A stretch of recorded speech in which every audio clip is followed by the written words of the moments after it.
नमस्कार मित्रों। आज मैं आपके साथ एक बहुत ही इम्पोर्टेंट टॉपिक पर डिस्कशन करने जा रहा हूँ। यह है विदेश योग। तो मैं आप लोगों से एक प्रश्न पूछना चाहता हूँ। क्या आप विदेश जाना चाहते हैं? क्या आपकी कुंडली में विदेश जाने का योग है? क्या आप विदेश जाने की इच्छा मन में रखते हुए क्या आप ऐसे ही भारत में रह जाएंगे? यदि आपके मन में ऐसे कुछ प्रश्न हैं तो ये वीडियो आपके लिए है। कृपया आप वीडियो अंत तक देखें और अपने सुझाव मुझे दें, जिससे हम इसको और अच्छी तरह से इम्प्रूवमेंट कर सकें। अब वैसे देखा जाए तो नॉर्मली हर व्यक्ति के मन में एक इच्छा होती है कि वो विदेश घूमे, विदेश में जाकर काम करे, पैसे कमाए, क्योंकि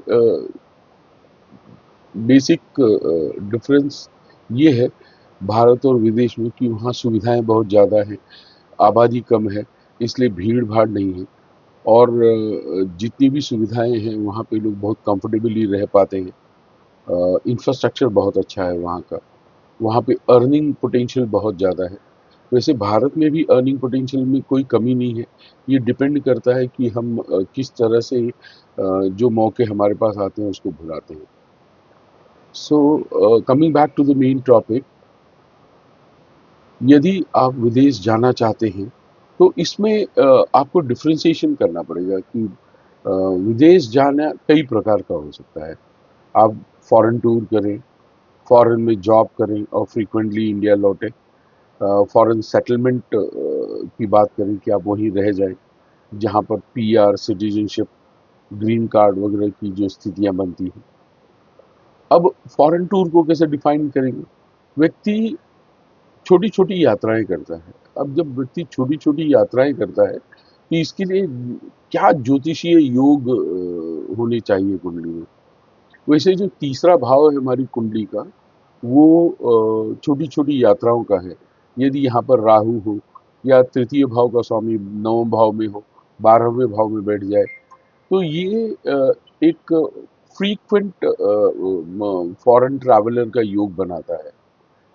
अब यदि हम ये चाहें कि हम पढ़ने के लिए जाना चाहें विदेश में, तो हमारे पास में थर्ड हाउस में यदि राहु हो या नवम भाव का स्वामी नवम भाव में है, नवम भाव का स्वामी अगर तृतीय भाव में चला जाए या द्वादश भाव में चला जाए, या नवम भाव का स्वामी अष्टम भाव में चला जाए और उसका संबंध 12वें भाव से हो जाए, तो ये भी एक ऐसा योग बनाता है हायर एजुकेशन के लिए।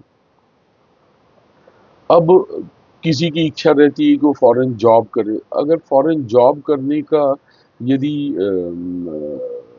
मन में विचार है, तो हम उसके छठे भाव को, 10वें भाव को, 12वें भाव को और नवम भाव को देखते हैं। इसमें यदि नवम भाव का स्वामी छठे भाव में आ जाए, छठे भाव का स्वामी 12वें में बैठ जाए, साथ में राहु हो जाए, तो ऐसे योग बनते हैं कि आप विदेश में जॉब करते हैं और काफ़ी लंबे समय तक कर सकते हैं। यदि आप ये चाहते हैं कि आप अपना घर बनाएं, वहीं पर सेटल हो जाएं, जॉब करते करते आपको परमानेंट रेजिडेंसी मिल जाए, तो इसके लिए हम चतुर्थ भाव, छठे भाव, 10वें भाव, 9वें भाव और द्वादश भाव का इवैल्यूएशन करते हैं। यदि इसमें मेनली इम्पोर्टेंट क्या है प्रॉपर्टी परचेज करने के लिए, फोर्थ हाउस लॉर्ड का ट्वेल्थ हाउस के साथ में कनेक्शन हो जाए यदि, तो ये स्ट्रॉन्ग कनेक्शन बनाता है या स्ट्रॉन्ग योग बनाता है कि आप विदेश में प्रॉपर्टी परचेज कर पाए। तो ये सारी चीज़ें, ये सारे योग हैं जो ये डिसाइड करते हैं कि व्यक्ति विदेश में रहेगा या वो भारत में रहेगा। अब कई बार ये देखा जाता है कि केवल राहु द्वादश भाव में है और लोग विदेश में हैं। तो आप ये समझिए कि एक अकेला राहु आपको विदेश ले जा सकता है। वो आपको लेकिन आपके अंदर बहुत सारी गुणवत्ता होनी चाहिए या आपके अंदर वो क्वालिटीज़ होनी चाहिए वहाँ जाकर बसने के लिए। अब कैसे लोग वहाँ जा सकते हैं? अब जैसे आजकल आप देखते होंगे इंफॉर्मेशन टेक्नोलॉजी का इतना बड़ा प्रचलन हो चुका है, उसकी बहुत सारी विधाएँ हैं, बहुत सारी उसकी ब्रांचेज़ हैं।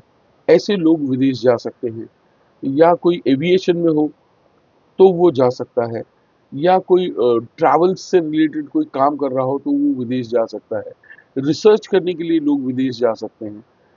इंजीनियर्स हो, डिफरेंट सेगमेंट में स्पेशलाइजेशन हो, ऐसे लोग विदेश जा सकते हैं। या हाईली लर्नेड कोई मैनेजमेंट प्रोफेशनल हो जो वहाँ जाकर सुपर स्पेशलाइजेशन करके वहाँ बच सकता है।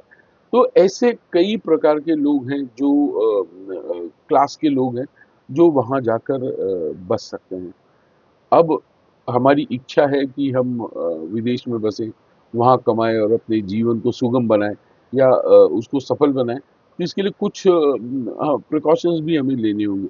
हमारे अंदर कनेक्टिविटी, लोगों के बीच में कनेक्शन बनाने की भी ज़रूरत पड़ेगी, अगर हमें वहाँ पर लॉन्ग टर्म बेसिस पे स्टे करना है तो। इसके लिए शुक्र बहुत ही इम्पोर्टेंट है। तो शुक्र का इम्पोर्टेंस इतना ज़्यादा है कि वो लोगों को मानसिक रूप से जोड़ता है। ये हमारे सोशल सर्कल का लॉर्ड है, तो इसका मजबूत होना बहुत ज़रूरी है इसके लिए। तो ये कुछ बातें थी फॉरेन सेटलमेंट से रिलेटेड जो मैं आपसे डिस्कस करना चाह रहा था।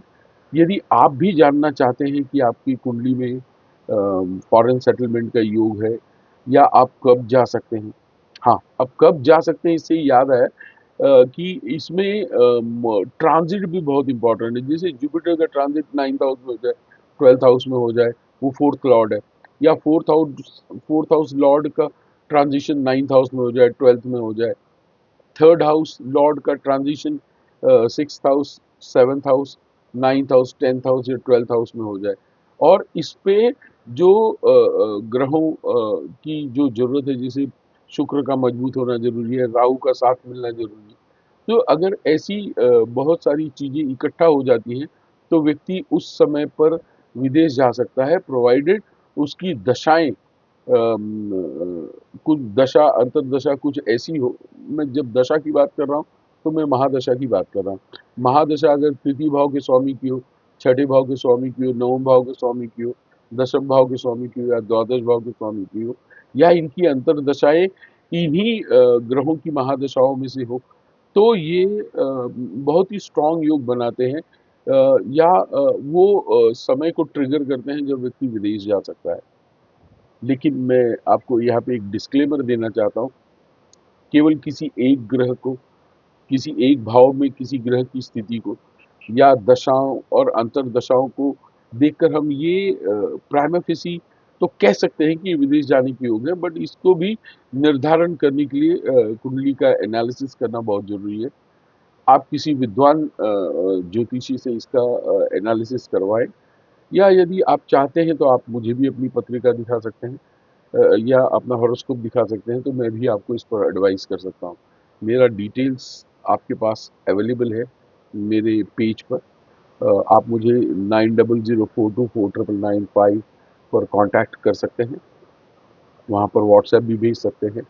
और यदि आप मुझे मैसेज करना चाहते हैं तो फॉरेन ट्रैवल ये शब्द लिख के आप अपनी डेट ऑफ बर्थ दें, टाइम ऑफ बर्थ दें, तो जब मैं लाइव आऊँगा किसी दिन, तो मैं आपके प्रश्नों को उसमें डेफिनेटली इंक्लूड करके आपको आंसर देना चाहूँगा। धन्यवाद।